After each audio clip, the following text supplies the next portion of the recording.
Good morning student, this is chapter 9, the solar radiation, heat balance and the temperature. जो चारों तरफ हमारे air है वो हमें फील नहीं होती।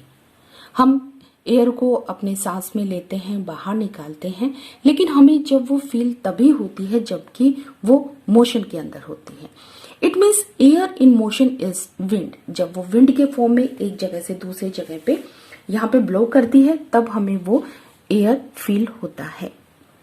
In fact the earth is surrounded by the air all around और this envelope of air is atmosphere और उसमें बहुत सारी जो है न्यूमरस गैसेस होती हैं। This gases support life over the earth surface. ये जो गैसेस होती हैं जिनमें जैसे ऑक्सीजन है जो कि हमारी लाइफ के लिए बहुत जरूरी है। ये जो ऑक्सीजन है ये आपके स्पेस में नहीं जाती, यहाँ पे इस एरिया को पार कर कर ये नहीं जाती। क्यों?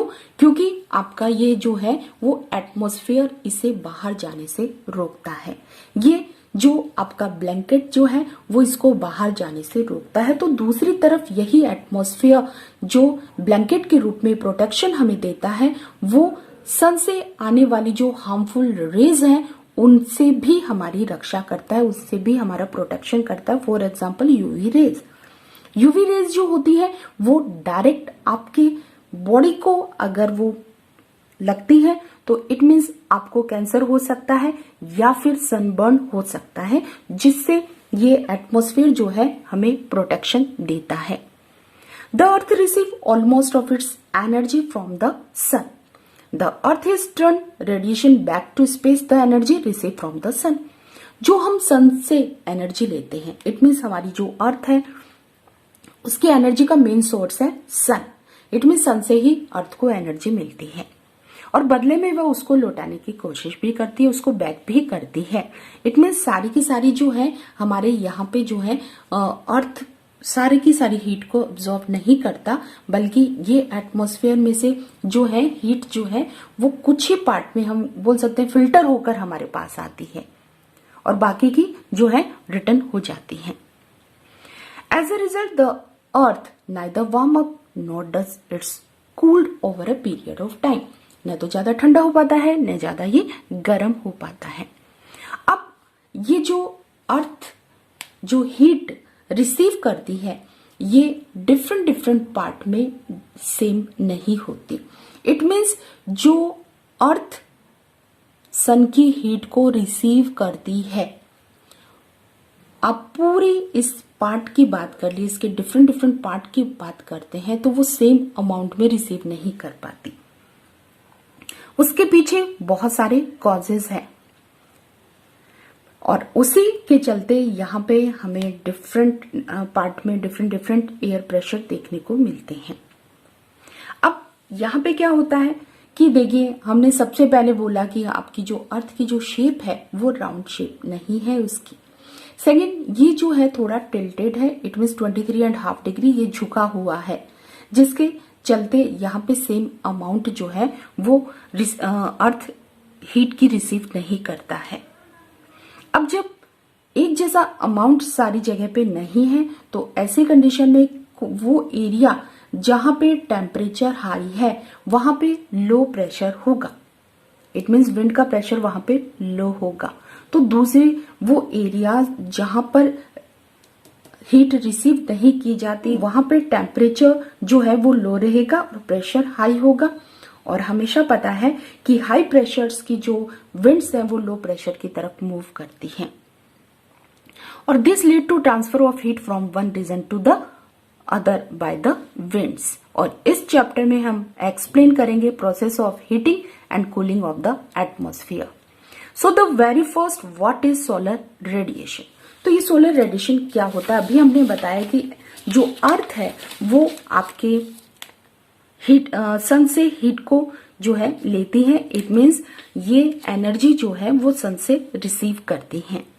जो एनर्जी अर्थ के द्वारा ली जाती है, रिसीव की जाती है, उसे ही हमने क्या बोला है? Solar radiation. Incoming solar radiation is known as the insolation. The energy received by the earth is known as the incoming solar radiation, which is short in terms as a isolation. तो ये जो energy अर्थ के द्वारा receive की जाती है वो same amount में नहीं होती, और सेम अमाउंट में नहीं होती तो डिफरेंट डिफरेंट प्रेशर्स हमें देखने को मिलते हैं, और जिसके कारण क्या है, विंड जो है वो ब्लो करती है। Clear this? बार बार इसको बता दिया गया है आपको। अब देखिए यहाँ पे हम बात करते हैं कि आपकी अर्थ की जो शेप है वो average the earth receive 1.94 calories पर स्क्वायर सेंटीमीटर पर minute at the top of its atmosphere. इसलिए जो एनर्जी, जितनी हीट सन रिलीज करता है उसका एक तो डिस्टेंस वाइज भी बोल सकते हैं, बहुत कम पार्ट जो है वो हमारी अर्थ तक पहुंच पाता है, और उसको हमने 1 मार्क के क्वेश्चन रिगार्डिंग है 1.94 कैलोरीज पर स्क्वायर सेंटीमीटर पर minute at the top of its atmosphere. आपको पता है कि जो हमारी अर्थ जो है वो उसके 5 लेयर्स होते हैं। ओके, तो 5 लेयर्स में जो फर्स्ट लेयर जो आपकी हीट रिसीव करती है, आपकी जो फर्स्ट लेयर जो एयर रिसीव करती है उससे कम रिसीव करेगी इनसाइड वाली, और उससे कम करेगी उसके इनसाइड वाली, और उससे कम करेगी। तो अर्थ के पास जो हमारे पास पहुंचती है एनर्जी वो बहुत कम होती है, 1.94 कैलोरीज पर स्क्वायर सेंटीमीटर पर minute at the top of the it's atmosphere. Now the solar output received at the top of the atmosphere varies slightly in a year due to the variation in the distance between the earth and the sun. तो देखिए अर्थ और सन की बात करते हैं तो यहाँ पे जो दोनों के बीच में जो डिस्टेंस है वो इक्वली नहीं होता। ओके, तो यहाँ पे अगर जो हमारा अर्थ है वो, जहाँ पे जो अर्थ है वो जिस पॉइंट से अपना मूवमेंट शुरू करता है वो पूरा ईयर में कंप्लीट कर उसी पोजीशन पे नहीं आता, और ये हर साल होता है, हर साल यहाँ पे होता है, तो ये अपनी पोजीशन से खिसक जाता है। तो यहाँ पे देखिए ये जो डिफरेंस है between the sun and the earth वो सेम नहीं होता। यहाँ पे 4 जुलाई वो डेट है जहां पर सन और अर्थ के बीच का जो डिस्टेंस है वो बहुत ज्यादा होता है, वो है 152 मिलियन किलोमीटर का जो है, ये सबसे ज्यादा डिफरेंस यहाँ पे, डिस्टेंस यहाँ पे देखने को मिलती है, और वो डेट होती है 4 जुलाई। जो नियरेस्ट इसकी पोजीशन आती है वो है 3 जनवरी। 3 जनवरी को जो है आपका अर्थ सन के सबसे पास होता है। इट मीन्स हम बात करें कि अर्थ किस ईयर में कौन सा ऐसा टाइम है जहां पर अर्थ सन के सबसे पास रहता है, तो वो है 3 जनवरी, जिसमें 147 मिलियन किलोमीटर का जो डिस्टेंस है वो दोनों के बीच में रहता है, जिसे बोला जाता है पेरिहीलियन। तो यहाँ पे एपिहीलियन एंड पेरिहीलियन जो है वो उस प्रोसेस को, उस चीज को बोला जाता है जिसमें आपका जो सन और अर्थ के बीच की डिस्टेंस को बताता है। मतलब पेरिहीलियन मतलब पास, is furthest from the sun on the 4th July. This position earth is called the aphelion, and on the 3rd January the earth is the nearest to the sun. This position is called the perihelion. Therefore the annual insolation received by the earth on the 3rd January is slightly more than the amount of received by the 4th July.